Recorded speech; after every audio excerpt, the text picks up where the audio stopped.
इस रोहित शर्मा की टीम ने ये बता दिया है कि ये टीम इंडिया चोकर नहीं, ये टीम इंडिया चैंपियन है और चैंपियन की जो है सही तरीके से उन्होंने परफॉर्म किया है। बहुत मुश्किल परिस्थितियां थी, आसान नहीं था। न्यूयॉर्क का पिच बहुत ही ज़्यादा स्पाइसी विकेट था। उसके बाद आप कैरिबियन आए जो कि बिल्कुल उसके विपरीत कंडीशन से, वहाँ पर स्पिनर्स को ज़्यादा बोलबाला था। न्यूयॉर्क में जो है सीमर्स ने बहुत ज़्यादा वो किया, बैट्समैन के लिए एक अलग रोल था। और अगर आप उसके बाद देखें यहाँ पर, आइए मैं आपको और दिखाता हूँ कि कितने ज़्यादा यहाँ पर जोश में है टीम इंडिया के जितने भी फैंस हैं। ये लगातार जो है, मैं जल्दी से कोशिश करता हूँ कि सबसे बात कर सकें। ताज़ा न्यूज़ है और ताज़ा यहाँ पर जो है सुबह की खबरें हैं। और इंडिया इंडिया इंडिया इंडिया अभी दिखा अपना है।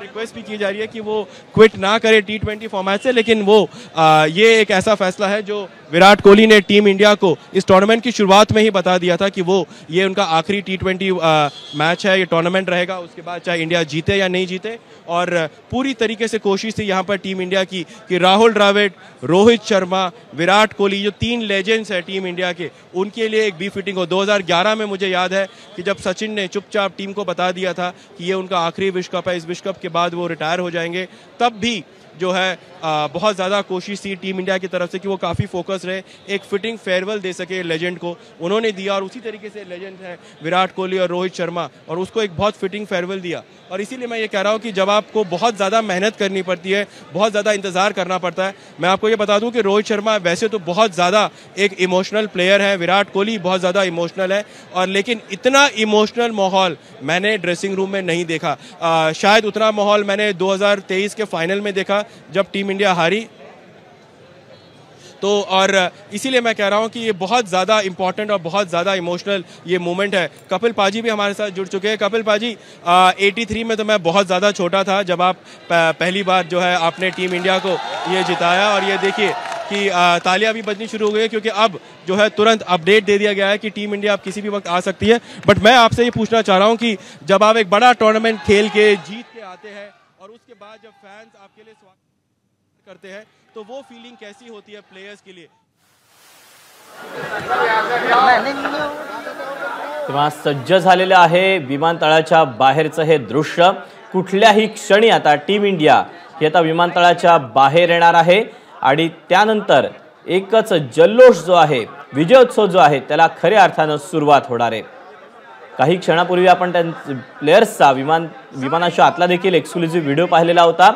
T20चा विश्वचषक घेऊन भारतीय क्रिकेट संघ हा आता मायदेशामध्ये दाखल झालेला आहे।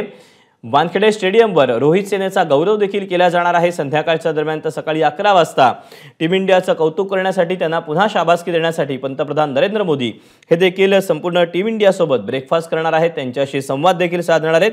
आणि पहाटेच्या दरम्यान टीम इंडिया ही आता मायदेशामध्ये दाखल झालेली आहे। कुठल्याही क्षणी आता ते विमानतळाच्या बाहेर येणार आहेत।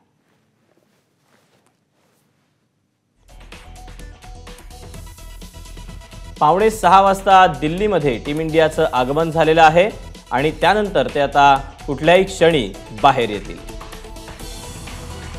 विशेष विमानाने टीम इंडिया ही भारतामध्ये दाखल झालेली आहे। चक्रीवादळाच्या संकटामुळे भारतीय संघ हा बार्बाडोसमध्ये अडकलेला होता। सकाळी 11 वाजता पंतप्रधान मोदींसोबत टीम इंडियाची भेट असेल। तर दुपारी 2 वाजता टीम इंडिया दिल्लीहून पुन्हा मुंबईकडे रवाना होणार आहे आणि त्यानंतर दुपारी 4 वाजता टीम इंडिया मुंबई विमानतळावर पोहोचेल आणि संध्याकाळी 5 ते 7 वाजेपर्यंत ओपन बस म्हणून विश्वविजेत्यांची नरिमन पॉइंट ते वानखेडे स्टेडियम पर्यंत मिरवणूक निघणार आहे। तेव्हा टीम इंडियाचा हा दिवसभरातला कार्यक्रम असणार आहे। तब्बल 13 वर्षांनंतर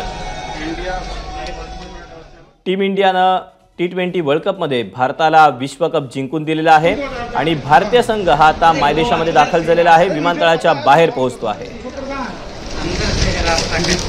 विमानतळाच्या आतली आपण दृश्य पाहतोय दिल्ली विमानतळावरची। पहाटेच्या दरम्यान टीम इंडियाचं आगमन झालेलं आहे। रोहित शर्माच्या नेतृत्वामध्ये पहिल्यांदाच आपण T20 वर्ल्ड कप जिंकलेला होता। विश्वचषकामध्ये टीम इंडिया ही अजय राहिलेली होती आणि अंतिम सामन्यात दक्षिण आफ्रिकेचा पराभव करून भारतीय संघाने एक नवा अध्याय लिहिलेला आहे आणि बेरिस चक्रीवादळामुळे संकटामुळे या भारतीय संघ हा बार्बाडोसमध्ये अडकलेला होता आणि त्यानंतर विशेष विमानाने आता टीम इंडिया जी आहे ती भारतामध्ये पोहोचलेली आहे। अगदी काही क्षणामध्ये सगळे खेळाडू जे आहेत ते बाहेर येणार आहेत। BCCIनं खेळाडूंसाठी, त्यांच्या घरच्यांसाठी, त्यासोबतच सपोर्ट स्टाफसाठी विशेष चार्टर्ड प्लेनची व्यवस्था केलेली होती आणि गुरुवारी पहाटे म्हणजे अगदी काही क्षणापूर्वीच टीम इंडिया जी आहे ती दिल्ली एअरपोर्टवर पोहोचलेली आहे आणि त्यानंतर आता सकाळी 11 वाजता पंतप्रधान मोदींची भेट घेतल्यानंतर टीम इंडिया ही मुंबईमध्ये येणार आहे। मुंबईमध्ये नरिमन पॉइंट ते वानखेडे स्टेडियमपर्यंत ओपन बसमधून टीम इंडियाची विजय मिरवणूक काढली जाणार आहे आणि यासाठी मुंबईमध्ये देखील पोलीस बंदोबस्त जो आहे तो वाढवण्यात आलेला आहे। कडेकोट व्यवस्था देखील करण्यात आलेली आहे। ABP माझा, उघडा डोळे बघा नीट।